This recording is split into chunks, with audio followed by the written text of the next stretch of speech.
Hello दोस्तों, मेरा नाम है पुजारी महादेव। आज मैं आप लोगों को जो टॉपिक सिखाने वाला समझाने वाला हूँ उस टॉपिक का नाम है कॉन्ट्रैक्ट कॉस्टिंग। और आज हम लोग कॉन्ट्रैक्ट कॉस्टिंग का पहला सम सॉल्व करने वाले हैं। तो पहले सम को स्टार्ट करने के पहले मैं आपको बता दूँ कि कॉन्ट्रैक्ट कॉस्टिंग में कितने टाइप के सम होते हैं। तो बेसिकली 3 टाइप का सम होता है। तो पहला जो टाइप है उसका नाम मैंने लिखा है मल्टीपल कॉन्ट्रैक्ट। तो मल्टीपल कॉन्ट्रैक्ट में क्या होगा कि एक कॉन्ट्रैक्टर है, उस कॉन्ट्रैक्टर का मल्टीपल साइट पे अलग अलग कॉन्ट्रैक्ट चलता रहेगा। जैसे कि एक कॉन्ट्रैक्ट नासिक में चालू है, दूसरा कॉन्ट्रैक्ट समझो पुणे में चालू है, तीसरा कॉन्ट्रैक्ट समझो मुंबई में चालू है। तो उसी तरह मैंने यहाँ पे कॉन्ट्रैक्ट ए, कॉन्ट्रैक्ट बी और कॉन्ट्रैक्ट सी करके, मतलब क्वेश्चन में तो लोकेशन वाइज नाम लिख के दिया रहेगा, या फिर आपको सीधा ए बी सी लिख के दिया रहेगा, या फिर एक्स वाई जेड करके लिख के दिया रहेगा। लेकिन इसमें क्या होगा मालूम है कि आपको सिर्फ 1 साल का ही डेटा लिख के दिया होगा, और 1 साल के डेटा पे हमें कॉन्ट्रैक्ट ए का भी अलग से अकाउंट बनाना है, बी का भी अलग से बनाने का है, और सी का भी अलग से बनाना है। मतलब कॉन्ट्रैक्ट जो कॉन्ट्रैक्टर है, उसी कॉन्ट्रैक्टर का अलग अलग साइट पे कॉन्ट्रैक्ट चलता रहता है। तो हम लोग को क्या करना पड़ेगा, कॉन्ट्रैक्ट ए का अलग से अकाउंट बनाना पड़ेगा, कॉन्ट्रैक्ट बी का अलग से अकाउंट बनाना पड़ेगा, और कॉन्ट्रैक्ट सी का अलग से अकाउंट बनाना पड़ेगा। और तीनों का हम लोग क्या निकाल लेंगे, नोशनल प्रॉफिट या फिर P&L अकाउंट, जो भी आता है, प्रॉफिट या तो लॉस। फिर उसी तरह मल्टीपल ईयर का हमें कॉन्टैक्ट लिख के दिया रहेगा, जो हमारे सेकंड टाइप का क्वेश्चन होगा, जिसमें 2010 का डेटा लिख के दिया होगा, 2011 का और 2012 का। मतलब किसी भी कॉन्ट्रैक्ट को ख़त्म करने के लिए कम से कम 2 साल, 3 साल, 4 साल की ज़रूरत होती है। तो हमें क्वेश्चन में लिख के दिया रहेगा, अगर 2 साल का डेटा लिख के दिया रहेगा तो 2 साल के डेटा को यूज़ करके कैसे कॉन्टैक्ट अकाउंट बनाया जाता है। अगर 3 साल का डेटा लिख के दिया रहेगा तो 3 साल का डेटा यूज़ करके कैसे कॉन्टैक्ट अकाउंट बनाया जाता है, वो हम लोग इस मतलब सेकेंड टाइप वाले में सीखेंगे। और थर्ड वाला जो है उसको आप लोग बोल सकते हैं एस्टिमेटेड कॉन्ट्रैक्ट। तो जहाँ पे आपको एक्चुअल एक्सपेंडिचर और एस्टिमेटेड एक्सपेंडिचर लिख के दिया रहेगा, और उसके बेसिस पे हमें एस्टिमेटेड कॉन्ट्रैक्ट बनाना है और उसका प्रॉफिट और लॉस पता लगाना है। तो ऐसे तीन तीन टाइप के सम होते हैं, बट मैं आपको सजेस्ट करूँगा कि आप मल्टीपल कॉन्ट्रैक्ट वाला और मल्टीपल ईयर वाला ही कॉन्ट्रैक्ट सॉल्व करोगे तो आपके लिए ईजी होगा। क्योंकि एग्ज़ाम में, मतलब मैं TY BCom की बात कर रहा हूँ, एग्ज़ाम में क्या होगा, या तो मल्टीपल कॉन्ट्रैक्ट आएगा या तो मल्टीपल ईयर आएगा। आप लोगों ने अगर दोनों सीखा रहेगा तो दोनों में से कोई भी एक सम सॉल्व कर सकते हैं। या फिर एग्ज़ाम में ऐसा आ सकता है कि मल्टीपल ईयर का लिख के दिया होगा और एस्टिमेटेड कॉन्ट्रैक्ट का डेटा लिख के दिया होगा, तो इन दोनों में से जो भी सम आएगा आप लोग सॉल्व कर सकते हैं। या फिर ऐसा होगा कि ये मल्टीपल कॉन्ट्रैक्ट होगा या फिर एस्टिमेटेड कॉन्ट्रैक्ट होगा, तो इन दोनों में से जो भी आएगा वो आप लोग कर सकते हैं। इसलिए हम लोग 2 ही टाइप सीखेंगे, बट सेफर साइड तीसरा टाइप भी आपको सिखा दूंगा। तो आज हम लोग जो सम सॉल्व करने वाले वो मल्टीपल कॉन्ट्रैक्ट वाला सम सॉल्व करने वाले, ठीक है। तो मल्टीपल कॉन्ट्रैक्ट के सम को सॉल्व करने के लिए मैंने प्रीवियस वीडियोस में आपको बताया रहेगा कि कॉन्ट्रैक्ट अकाउंट क्या होता है, एक्सपेंस कैसे रिकॉर्ड करते हैं, इनकम कैसे रिकॉर्ड करते करके। बट यहाँ पे आपको छोटा सा ओवरव्यू दे देता हूँ। तो आप लोग माइंड सेट क्या करना है आपको, जस्ट लाइक P&L अकाउंट, हम लोग P&L अकाउंट कैसे बनाते हैं सेम वैसे का वैसे ही हम लोग को कॉन्ट्रैक्ट अकाउंट बनाना है। तो इसमें क्या याद रखना है कि जितना भी जब भी एक्सपेंस की बात होगी तो आपको एक्सपेंस को डेबिट में लिखने का है। एक्सपेंस की जब भी बात होगी आपको डेबिट में लिखने का है। फिर क्रेडिट में आपको 4 आइटम कंपलसरी लिखने का है, और बाय WIP करके लिखना है आपको। तो 4 कंपलसरी आइटम क्या होता है, एक वर्क सर्टिफाइड, दूसरा होता है वर्क अनसर्टिफाइड, तीसरा होता है closing stock of material, and चौथा होता है क्लोजिंग वैल्यू ऑफ प्लांट। तो ये 4 आइटम हम लोग को कंपलसरी लिखना है। तो मैंने प्रीवियस लेक्चर में आपको बताया रहेगा, तो वहाँ से चेकआउट कर लेना। फिर हमें क्वेश्चन में ठीक है, अभी सम सॉल्व करूँगा तो आपको मैं समझाता हूँ वहीं पे, ठीक है। तो लेट्स स्टार्ट, मैं क्वेश्चन आपको दिखाता हूँ फिर हम लोग सम सॉल्व करते हैं। तो देखिए यहाँ पे मैंने क्वेश्चन नंबर 25 चूज़ किया, आपको दिखता रहेगा ये। थोड़ा और क्लोजअप ले लो क्या, देखिए। तो क्वेश्चन लिखा था Saurav limited obtained the 2 contract. तो सौरव लिमिटेड नाम की जो कंपनी है उसका 2 कॉन्ट्रैक्ट है, एक कॉन्ट्रैक्ट ए है और एक कॉन्ट्रैक्ट बी है। तो लिख के देखिए contract A commenced on 1 October 2014। Okay, तो कॉन्ट्रैक्ट ए जो है, कमेंस्ड का मतलब होता है स्टार्ट हो रहा है। तो कब स्टार्ट हो रहा है, 1 अक्टूबर 2014 को। Okay, and the contract be started on 1 दिसंबर 2014, ठीक है। The following information was extracted from their books for the year ended 31 March 2015। और यहाँ पे कॉन्ट्रैक्ट ए का डेटा लिख के दिया और कॉन्ट्रैक्ट बी का डेटा लिख के दिया। तो हम लोग डिस्कस करेंगे कौन सा आइटम कहाँ पे जाएगा। तो आपको वापस एक माइंड सेट कराता हूँ। जब भी क्वेश्चन में आपको 2C आपको याद रखना है। 2C कभी भी अगर 2C के बारे में कुछ भी लिख के दिया रहेगा तो आपको क्या करना है, तो पहले C का मतलब होता है कॉन्ट्रैक्ट प्राइस। तो कभी भी क्वेश्चन में कॉन्ट्रैक्ट प्राइस लिख के दिया है, कॉन्ट्रैक्ट प्राइस लिख के दिया रहेगा तो उसके सामने हम लोग फार्मूला लिख देंगे। फिर B होता है दूसरी C का मतलब होता है कैश रिसीव्ड, तो वो इसके सामने भी आप लोग फार्मूला लिख देंगे। तो कॉन्ट्रैक्ट प्राइस का इस्तेमाल फार्मूले में यूज़ करेंगे, और कैश रिसीव के बारे में अगर डेटा लिख के दिया रहेगा तो उसको भी फार्मूला में यूज़ करेंगे। तो ये सब क्या होता है मैंने प्रीवियस वीडियोज़ में बताया रहेगा इंट्रोडक्शन में, तो आप लोग प्लीज़ वहाँ से चेकआउट कर लेना। ठीक है, चलिए। तो देखो, तो ये हमारा क्वेश्चन यहाँ पे है। तो पहला कॉन्ट्रैक्ट प्राइस लिख के दिए कि दोनों कॉन्ट्रैक्ट का कॉन्ट्रैक्ट प्राइस इतना इतना लिख के दिए, तो कॉन्ट्रैक्ट प्राइस हम लोग कहाँ पे लिखेंगे, ना ही डेबिट में ना ही क्रेडिट में, सीधा ये फार्मूला में जाएगा। उसी तरह कैश रिसीव लिख के दिए यहाँ पे, कैश रिसीव कितना लिख के दिए 11,20,000 एंड 7,65,000, तो ये भी हमारा कहाँ पे चले जाएगा, फार्मूला में। The plant issued at commencement, तो प्लांट इशूड एट कमेंसमेंट का मतलब होता है कि हमने प्लांट परचेज किया है, दोनों का इतना ही था, तो ये हमारे लिए खर्चा है इसलिए डेबिट में। वर्क सर्टिफाइड क्रेडिट में, वर्क अनसर्टिफाइड क्रेडिट में, डायरेक्ट वेजेस डेबिट में, डायरेक्ट एक्सपेंस डेबिट में, सुपर।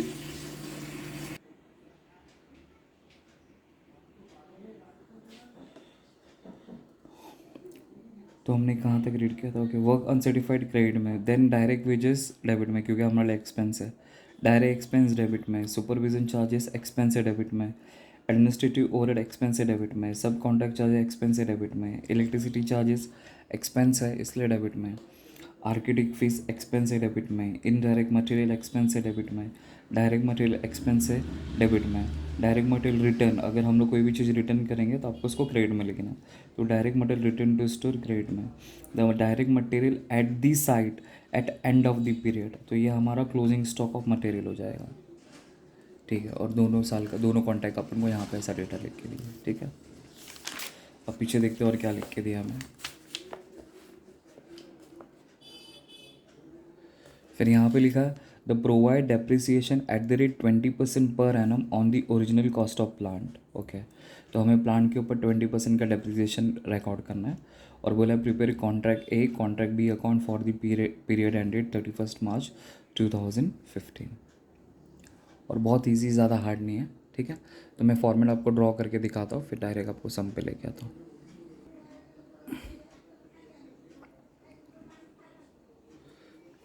तो देखिए, मैंने यहाँ पे कॉन्टैक्ट अकाउंट बना लिया है। तो मैंने यहाँ पे लिखा है in the books of Saurav limited, question में जो लिख के दिया था, contract A account for the year ended 31 March 2015, particulars rupees particulars rupees. तो आपको क्या करना है कि डेबिट में जितने भी खर्चे रहेंगे वो सारे के सारे खर्चों का हमें डेबिट में रिकॉर्ड करने का है। तो मैं एक एक करके सारे के सारे एक्सपेंस को रिकॉर्ड कर देता हूँ, देन आपको मैं बताता हूँ कैसे क्या है। तो सबसे पहले हमें एक्सपेंस लिख के दिए प्लांट इशूड, तो प्लांट इशूड, तो हमने प्लांट खरीदा तो भी डेबिट में आ जाएगा, खर्चा है 22,50,000। देन उसके बाद वर्क सर्टिफाइड और अनसर्टिफाइड लिख के दिया, तो हम लोग क्या करेंगे, थोड़ा सा ऊपर जगह छोड़ के नीचे आपको लिखना है बाय WIP, और WIP में आपको याद रखना है कि कंपलसरी 4 आइटम आप लोग कंपलसरी लिख देना। तो सबसे पहला आएगा वर्क सर्टिफाइड, वर्क आएगा अनसर्टिफाइड, फिर आएगा closing stock of material and closing value of plant. ये 4 आइटम आपको हमेशा हमेशा हमेशा कंपलसरी लिखने का है। तो अभी हमें क्वेश्चन में वर्क सर्टिफाइड लिख के दिया है, कॉन्ट्रैक्ट ए का 14 लाख, तो मैं पहले यहाँ पे 14 लाख लिख देता हूँ। फिर उसका वर्क अनसर्टिफाइड हमें लिख के दिया 52,000, तो यहाँ पे 52,000 लिख दिया। देन उसके बाद आता है डायरेक्ट वेजेस, तो डायरेक्ट वेजेस हमें लिख के दिया है 2,95,000, तो 2,95,000 लिख दिया। फिर देन डायरेक्ट एक्सपेंस हमें लिख के दिया है 1,36,500, तो 1,36,500 लिख दिया। फिर देन सुपरविज़न चार्जेस, तो सुपरविज़न चार्जेस हमें लिख के दिया है 27,500, तो वो लिख दिया। फिर देन एडमिनिस्ट्रेटिव ओवरहेड हमें लिख के दिया है 72,500 तो वो लिख दिया। जितने भी एक्सपेंस रहेगा आपको डेबिट में लिखते जाना है। तो मैं सारे के सारे एक्सपेंस को डेबिट में लिख रहा हूँ। देन सब कॉन्ट्रैक्ट चार्जेस हमें लिख के दिया है 63,700। देन इलेक्ट्रिसिटी चार्जेस हमें लिख के दिया है, तो इलेक्ट्रिसिटी चार्जेस 48,800। देन हमें आर्किटेक्ट फीस लिख के दिया, आर्किटेक्ट फीस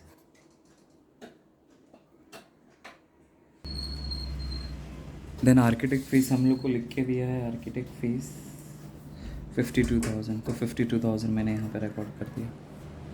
फिर उसके बाद इनडायरेक्ट मटेरियल, तो इनडायरेक्ट मटेरियल हमें लिख के दिया 1,47,000। देन हमें डायरेक्ट मटेरियल लिख के दिया है 3,58,000। फिर बाय डायरेक्ट मटेरियल रिटर्न, कोई भी चीज़ रिटर्न की जाएगी उसको आपको क्रेडिट में लिखने का है, तो 14,000 यहाँ पे आ जाएगा। फिर हमें direct material at the site at end of the period 73, तो ये 73,000 हमें लिख के दिया है। तो आपको एक बार वैल्यू दिखा देता हूँ कैसा क्या रिकॉर्ड किया है। तो देखिए, तो कॉन्ट्रैक्ट प्राइस तो फॉर्मूले में जाएगा, इसलिए मैंने इसको फॉर्मूले में रिकॉर्ड, ये फॉर्मूले में जाएगा। फिर लिख के दिए प्लांट इशूड एट कमेंसमेंट 22,50,000, तो मैंने 22,50,000 ऐसा लिख दिया। मतलब जितना भी एक्सपेंस होगा ना सबको आपको डेबिट में लिखते जाना है। फिर था work certified, work uncertified, direct wages, फिर direct material at end of the site period, ऐसे सब लिख के दिया। तो फिलहाल मैंने कॉन्टैक्ट ए का सब कुछ जो डेटा था मैंने इसको रिकॉर्ड कर दिया। ठीक है, अगर आपको चेक करना रहेगा तो आप स्क्रीनशॉट मार के इसको चेकआउट कर सकते हैं क्वेश्चन का। ठीक है, ओके। तो मैंने सब कुछ रिकॉर्ड कर दिया। अगर मैं ध्यान दूँ तो मेरा एक आइटम यहाँ पे मिसिंग है, इसका नाम है क्लोजिंग वैल्यू ऑफ प्लांट। तो क्लोजिंग वैल्यू ऑफ प्लांट को निकालने के लिए आपको क्या करना पड़ेगा, वर्किंग नोट करना पड़ेगा। तो जैसे यहाँ पे कॉन्ट्रैक्ट ए मैं बना रहा हूँ, फिर देन मैं यहाँ पे कॉन्ट्रैक्ट बी बनाऊँगा। तो अब सीधा यहाँ पे मैं रिकॉर्ड करूँगा यहाँ पे मैं रिकॉर्ड करूँगा वर्किंग नोट। तो वर्किंग नोट निकालेंगे, तो अभी हम लोग जो निकालने जा रहे हैं उसको बोलेंगे क्लोजिंग वैल्यू ऑफ प्लांट। तो क्लोजिंग वैल्यू ऑफ प्लांट कैसे निकालेंगे हम लोग, ओपनिंग में से माइनस करेंगे डेप्रिसिएशन, तो हमें अपना क्लोजिंग वैल्यू ऑफ प्लांट आ जाएगा। क्लोजिंग वैल्यू ऑफ प्लांट का वैल्यू फाइंड आउट करने के लिए आपको ओपनिंग में से डेप्रिसिएशन माइनस करना पड़ेगा। तो अगर मैं आपको क्वेश्चन में दिखाऊं तो ये जो प्लांट इश्यूड है ना, आप लोग इसको ओपनिंग कंसिडर कर सकते हैं। तो कितना है 22,50,000, तो मैं ओपनिंग की जगह पे 22,50,000 लिख दूँगा। अब इसमें से माइनस करूँगा डेप्रिसिएशन। तो क्वेश्चन में आपको मैं दिखा देता हूँ कि डेप्रिसिएशन कितना बोला है। तो देखो यहाँ पे क्वेश्चन में हमें लिख के दिया है the provide depreciation at the rate 20% per annum on the original cost of the plant. मतलब प्लांट का जो ओरिजिनल कॉस्ट है उसके ऊपर हमें 20% निकालना है। ठीक है, तो अब इसका मैं इस्तेमाल करूँगा। तो मैं डेप्रिसिएशन कैसे निकालूंगा, देखो मैं यहाँ पे इसका वैल्यू कर रहा हूँ। तो 22,50,000 इंटू 20%, और जब भी डेप्रिसिएशन निकालेंगे तो आपको हमेशा टाइम पीरियड कंसिडर करना है। टाइम पीरियड का मतलब होता है कि वो कॉन्ट्रैक्ट कब स्टार्ट हुआ। तो आपको क्वेश्चन में देखो यहाँ पे लिख के दिया है इधर टॉप पे, देखो सौरव लिमिटेड क्वेश्चन नंबर 25 है।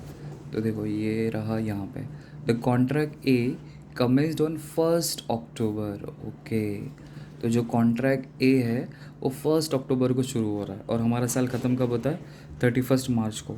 तो आपको अक्टूबर से लेके मार्च तक काउंट करना है। तो अगर मैं अक्टूबर से लेके मार्च तक काउंट करूँगा तो कितने मंथ्स होते हैं, तो मैं यहाँ पे लिख देता हूँ। तो अक्टूबर, नवंबर, दिसंबर, जैन, फेब, मार्च। अब काउंट कर लेता हूँ। तो 1 2 3 4 5 6, तो 6, तो इंटू 6/12। बस अब इसको वैल्यू कर लेंगे। तो कैसे करूँगा देखो यहाँ पे, तो 22,50,000 इंटू 20% इंटू 6 डिवाइडेड बाय 12। तो आता है 2,25,000। तो यहाँ पे मैं डेप्रिसिएशन की जगह पे 2,25,000 लिख दूँगा। अब 22,50,000 में से 2 लाख अगर 25,000 अगर मैं माइनस करूँ तो आंसर आता है 20,25,000। तो ये मेरा क्लोजिंग वैल्यू ऑफ प्लांट आ गया। अब मैं इसी चीज़ को क्या करूँगा, वहाँ पे जाके रिकॉर्ड कर लूँगा। तो मैंने यहाँ पे फिल इन द ब्लैंक्स छोड़ा ही था, तो यहाँ पे लिख दूँगा मैं 20,25,000 हो गया। और कुछ डेटा यहाँ पे हमें नहीं लिख के दिया। अब सीधा हम लोग क्या करेंगे, अकाउंट को क्लोज करेंगे। तो पहले चेकआउट करेंगे कौन सा साइड हैवी है। तो कौन सा साइड हैवी है, तो मैं पहले क्रेडिट का टोटल मार के आपको बताता हूँ कितना आता है। तो पहला है 14,000 plus 14 lakh plus 52,000 plus 73,000 plus 20,25,000। तो क्रेडिट का टोटल आता है 35,64,000। तो मैं यहाँ पे साइड में लिख के ले लेता हूँ 35,64,000। अब चेक करते कि डेबिट का टोटल कितना आता है।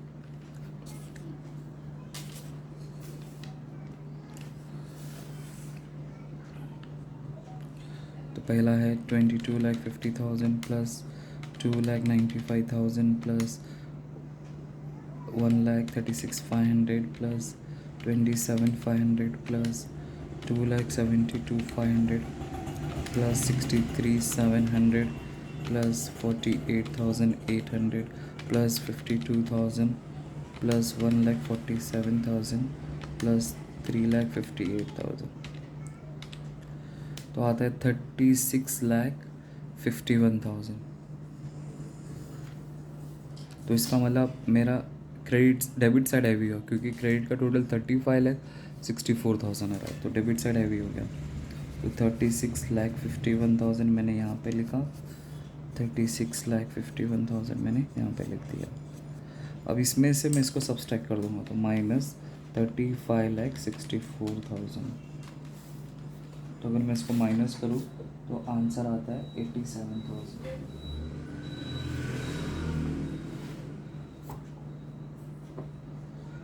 तो क्रेडिट में डिफरेंस आ रहा है 87,000। तो जब क्रेडिट में डिफरेंस आएगा तो इसको नोशनल प्रॉफिट नहीं बोलेंगे, इसको लिखेंगे by profit and loss account. मतलब हमें लॉस हो गया पहले साल में, मतलब पहले कॉन्ट्रैक्ट में। बस अगर वही समझो, अगर डेबिट में डिफरेंस आया रहता तो आपको तो पता ही है, मेरे लास्ट लेक्चर में बताया रहेगा। डेबिट में डिफरेंस आएगा तो उसके लिए लिखते टू नोशनल प्रॉफिट, फिर वो नोशनल प्रॉफिट नीचे कैरी फॉरवर्ड होगा, फिर उसका 2 पार्ट किया जाएगा। तो अभी यहाँ पे मैं कर ही नहीं सकता, क्योंकि यहाँ पे तो सीधा सीधा मुझे लॉस हो गया करके, इसलिए इसका कोई आपको आगे कुछ पार्ट वार्ट करने की ज़रूरत नहीं है। तो यहाँ पे आपका कॉन्ट्रैक्ट एक ख़त्म हो जाता है। अब उसी तरह हम लोग कॉन्ट्रैक्ट बी ड्रॉ करते हैं। ठीक है, तो मैंने यहाँ पे कॉन्ट्रैक्ट बी भी बना लिया। सेम फॉर्मेट, पर्टिकुलर रुपीज़, जितने भी एक्सपेंस रहेंगे सब डेबिट में लिख दो, जितने भी इनकम रहेंगे सब क्रेडिट में लिख दो। तो सेम वही सब कुछ आएगा। मैं एक बार आपको क्वेश्चन दिखा देता हूँ वापस। तो देखिए, तो बी है कॉन्ट्रैक्ट, बी का डेटा अभी यहाँ पे लिख के दिया है। तो सबसे पहला देखो कॉन्ट्रैक्ट प्राइस, कैश रिसीव, तो दोनों सब फॉर्मूले में जाएगा। बाकी जितने भी एक्सपेंस है वो सब डेबिट में रिकॉर्ड कर दूंगा, और जो भी इनकम है वो सबको क्रेडिट में रिकॉर्ड कर दूंगा। तो एक एक करके रिकॉर्ड कर दो, फिर आपको बताता हूँ। तो सबसे पहला लिख के दिया है हमें प्लांट इश्यूड। तो प्लांट इश्यूड तो डेबिट में आ जाएगा। तो प्लांट इश्यूड डेबिट में कितना, 12 लाख। यहाँ पे मैं 12 लाख लिख दूँगा। देन फिर उसके बाद यहाँ पे थोड़ी सी जगह छोड़ के बाय WIP में मैंने आपको बोला कि आपको 4 आइटम कंपलसरी लिख देना है। Work certified, work uncertified, closing stock of material and closing value of plant. ये 4 आइटम आपको कंपलसरी लिखना ही है। फिर इसके बाद जैसा हमें क्वेश्चन में लिख के दे वो ऐसा फॉलो करेंगे। तो लेकिन उसके नीचे हमें वर्क सर्टिफाइड लिख के दिया है, तो वर्क सर्टिफाइड है 9 लाख। तो मैं यहाँ पे 9 लाख लिख दूँगा। फिर उसके बाद मैं देखूँ तो वर्क अनसर्टिफाइड 28,000। देन उसके बाद डायरेक्ट वेजेस हमें लिख के दे, तो डायरेक्ट वेजेस तो डेबिट में आ जाएगा 1,77,500। फिर उसके बाद हमें डायरेक्ट एक्सपेंस लिख के दिया, तो डायरेक्ट एक्सपेंस भी हमारे लिए खर्चा है, इसलिए 30,700 आ जाएगा। Then supervision charges,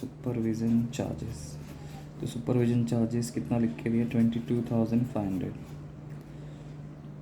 then administrative overhead हमें लिख के दिया है 1,47,500। फिर अगर आगे बढ़ूँ तो दैन मुझे लिख के दिया आर्किटेक्ट फ़ीस, तो आर्किटेक्ट फ़ीस हमें लिख के दिया है 27,000। फिर उसके बाद हमें लिख के दिया है इनडायरेक्ट मटेरियल, जो लिख के दिया 1,62,600। फिर उसके बाद हमें लिख के दिया है डायरेक्ट मटेरियल, तो 1,99,200। फिर उसके बाद हमें direct material at the side लिख के दिया, तो वो क्लोजिंग स्टॉक ऑफ मटेरियल हो जाएगा कितना, 54,000। बस, तो ये मैंने जितने भी एक्सपेंस है सबको डेबिट में लिख दिया। ठीक है, मतलब कॉन्टैक्ट प्राइस और कैश रिसीव को छोड़ के, क्योंकि वो फॉर्मूले में आएगा। तो आपको अगर फ़ोटो निकालना है तो फ़ोटो निकाल लेना, यही क्वेश्चन है यहाँ पे। तो जैसा था मैंने सब कुछ यहाँ पे रिकॉर्ड कर दिया। ठीक है, बस अब मुझे चेकआउट करना है कि कौन सा आइटम मेरा मिसिंग है, तो वही सेम लास्ट टाइम पे जैसा था, क्लोजिंग वैल्यू ऑफ प्लांट। तो मुझे क्लोजिंग वैल्यू ऑफ प्लांट को निकालने के लिए इसका वर्किंग नोट में इसको प्रॉब्लम सॉल्व करना पड़ेगा। ठीक है, तो सेम वही यहाँ पे करना है, क्लोजिंग वैल्यू प्लांट को निकालने का। तो ये जैसे मैंने कॉन्ट्रैक्ट ए का निकाला था, अब कॉन्ट्रैक्ट बी का। तो ओपनिंग, तो मुझे उसका ओपनिंग चाहिए। तो अगर मैं आपको दिखाऊं तो देखो, ये प्लांट इशूड जो है ये ओपनिंग बैलेंस हो जाएगा उसका कितना, 12 लाख। तो मैं यहाँ पे लिख दूंगा 12 लाख। अब इस 12 लाख में से डेप्रिसिएशन माइनस करूँगा, तो डेप्रिसिएशन कैसे निकालना है, 12 लाख के ऊपर आपको 20%, क्वेश्चन में आपको बताया था कि 20% डेप्रिसिएशन लिख के दिया, इनटू टाइम पीरियड आपको देखना, जब भी आप डेप्रिसिएशन निकालेंगे तो कितने टाइम के लिए, कितने पीरियड के लिए निकालना है वो। तो मैं यहाँ पे अगर क्वेश्चन में आपको दिखाऊँ तो कॉन्ट्रैक्ट बी स्टार्टेड ऑन 1 दिसंबर 2014 को स्टार्ट हो रहा है, 1 दिसंबर को, और हमारा साल ख़त्म कब होता है, 31 मार्च को। तो दिसंबर से लेके आपको मार्च तक काउंट करना है। तो दिसंबर, जैन, फेब, मार्च, अगर मैं काउंट करूँ तो कितने मंथ्स होते हैं, 4 मंथ्स, राइट। तो इसलिए 4/12 आ जाएगा। तो इट मीन्स मैं कैसे करूँगा, 12 लाख माइनस 12, फिर उसके बाद 12 लाख का 20% इंटू 12 लाख का 20% इंटू 4 डिवाइडेड बाई 12, तो आता है 80,000। अगर इसमें से माइनस करूँ 12 लाख तो 11,20,000 आ जाएगा।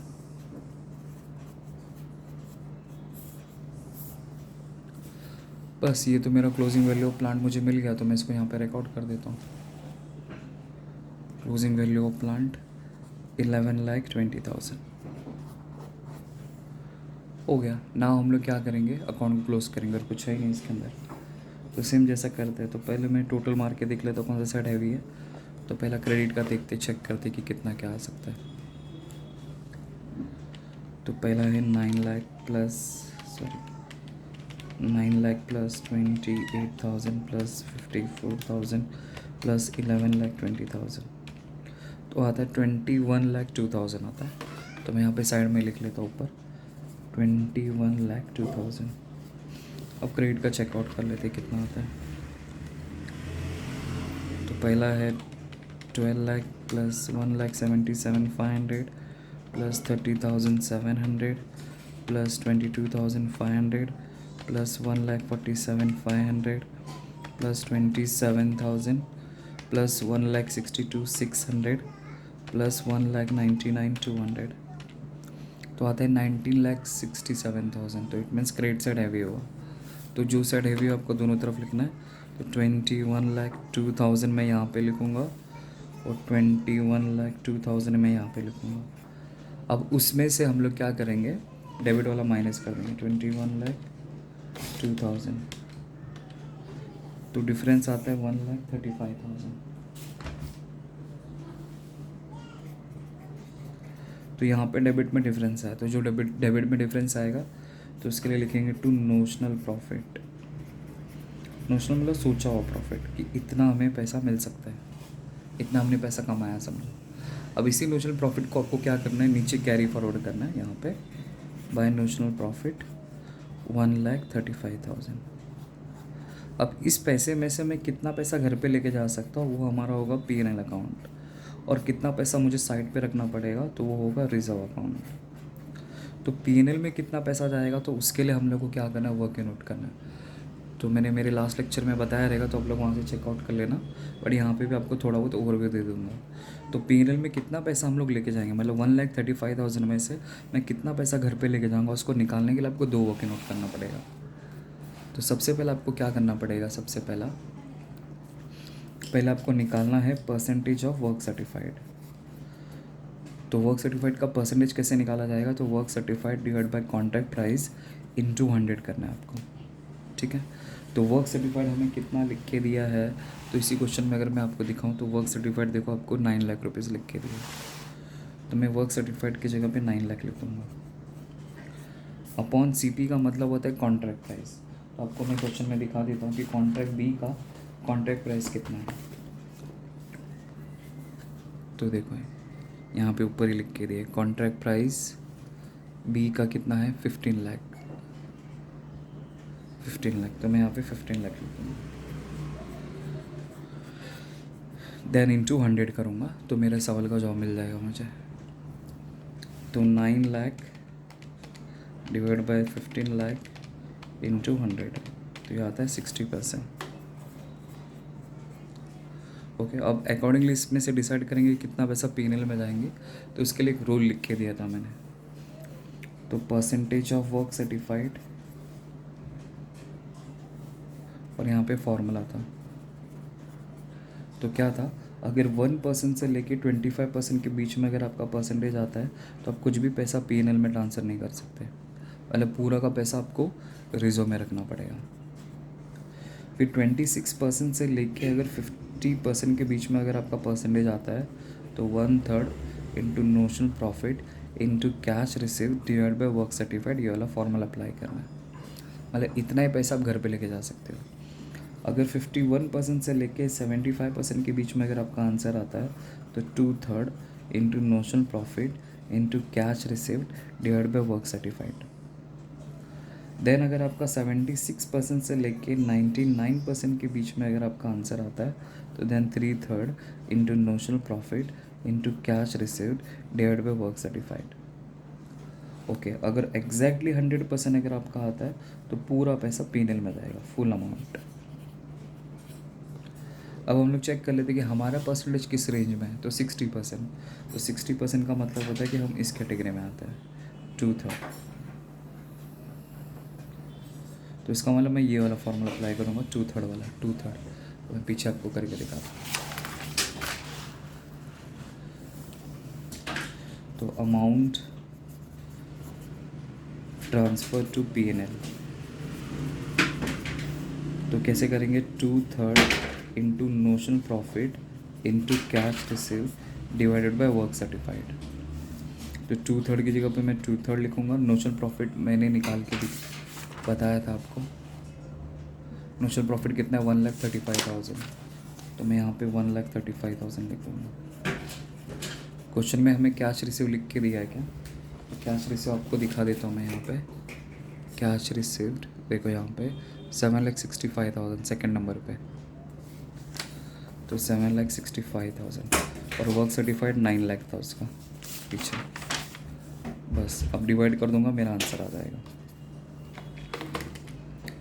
तो आपको सॉल्व कैसे करना है, उल्टा सॉल्व करना है, आपको याद रखना है, ऐसे सॉल्व करना है।